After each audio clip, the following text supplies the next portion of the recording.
Lorsque vous aurez créé un premier épisode de balado et serez prêt à publier, en fait, il faudra faire l'espèce de mise en page, donner un nom à votre balado, lui donner sa couleur et sa saveur. Pour ce faire, on va vous inviter à aller à Go-To Podcast Setup. On peut aussi passer par un autre chemin, soit par notre menu pour aller modifier. On regardera tantôt comment faire. Donc, je vais cliquer sur Go-To Podcast Setup et on va me donner différentes informations que je vais devoir fournir. Je vais devoir nommer mon balado. Ensuite, je peux lui donner une description, c'est optionnel, et on peut revenir plus tard pour le changer. On peut ensuite venir choisir une catégorie. Par exemple, dans notre cas, on peut venir choisir une catégorie d'éducation, par exemple, et on va venir choisir en quelle langue est notre balado. Ça aidera dans la recherche quand les gens, dans les différents outils, si on l'a publié, par exemple, sur diverses plateformes, à pouvoir chercher des balados en lien avec l'éducation en français, par exemple. Donc, lorsque j'ai tout rempli, je peux, comme je le disais, revenir changer plus tard. Donc, je pourrais mettre une courte description et y revenir plus tard. Je clique sur Continuer.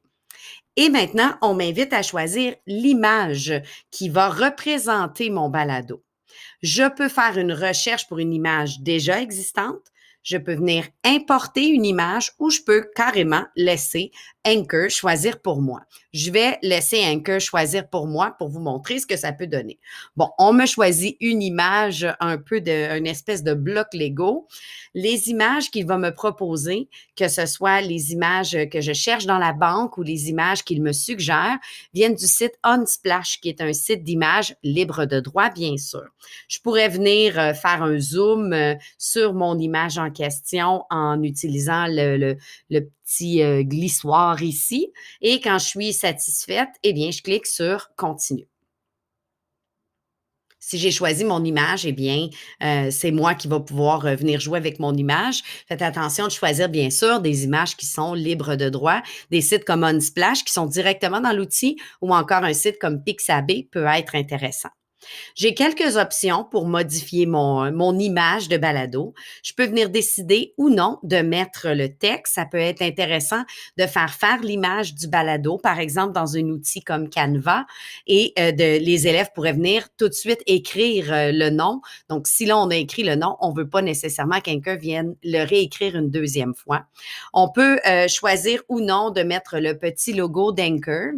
On peut venir choisir notre type d'écriture. Donc, on a différents types d'écriture et on les voit en prévisualisation à gauche. Donc, à nous de choisir ce qu'on aime ou pas et voir si l'écriture nous satisfait. On peut choisir de venir le mettre en haut, au milieu, en bas. Donc, on a quelques petites options, mais bien sûr, on est assez limité.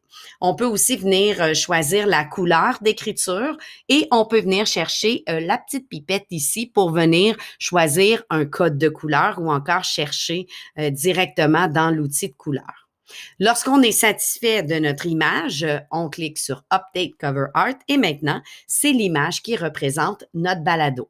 Ça peut être quelque chose pour un balado de classe qui peut être très intéressant à faire ensemble, que les élèves se questionnent sur savoir quelle image va les représenter. Et ça peut être, si c'est des balados individuels, une belle façon de personnaliser aussi et d'amener les élèves à vous expliquer leur image qui représente leur balado. Dans une prochaine capsule, je vous parle de la distribution de votre balado sur les différentes plateformes.